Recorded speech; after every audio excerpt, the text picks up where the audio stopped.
ಸರ್ಕಾರ ಆದ್ರಿಂದ ವಿರೋಧ ಪಕ್ಷವಾಗಿ ಸಕ್ರಿಯ ಕೆಲಸ ಮಾಡ್ತಾರಂತ ಕಾಂಗ್ರೆಸ್ ಪಕ್ಷದ ಬಗ್ಗೆ ಅವ್ರಿಗೆ ದ್ವೇಷ ದಿನ ಎಲ್ಲರನ್ನೂ ಸಹ ಅವರು ತೆಕ್ಕೆಗೆ ಇಟ್ಕೊಳಕ್ಕೆ ಹೋಗ್ತಾ ಇದ್ದಾರೆ.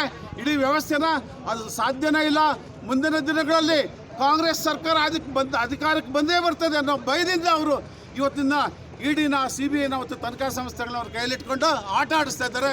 ಇಡೀ ಕಾರ್ಯಕರ್ತರ ಬೇಡ ಕೋಲಾರ ಜಿಲ್ಲಾ ಕಾಂಗ್ರೆಸ್ ವತಿಯಿಂದ ಎಲ್ಲ ನಮ್ಮ ಬ್ಲಾಕ್ ಕಾಂಗ್ರೆಸ್ ಅಧಿಕಾರಿಗಳು, ಅಧ್ಯಕ್ಷರುಗಳು, ಹಾಗೆಯೇ ಮುಂಚೂಣಿ ಘಟಕಗಳ ಎಲ್ಲ ಅಧ್ಯಕ್ಷರುಗಳು, ನಾಯಕರು, ಎಲ್ಲ ಕಾರ್ಯಕರ್ತರು, ಮಹಿಳಾ ಕಾಂಗ್ರೆಸ್, SC ST ಎಲ್ಲ ಸೆಲ್ಗಳನ್ನ ಎಲ್ಲ ಪಕ್ಷದ ಕಾರ್ಯಕರ್ತರು, ಮುಖಂಡರು ದಿನ ನಾವು BJP ಕಚೇರಿ ಮುಂದ್ಗಡೆ ನಾವು ಪ್ರತಿಭಟನೆ ಮಾಡ್ತಾ ಇದ್ದೀವಿ.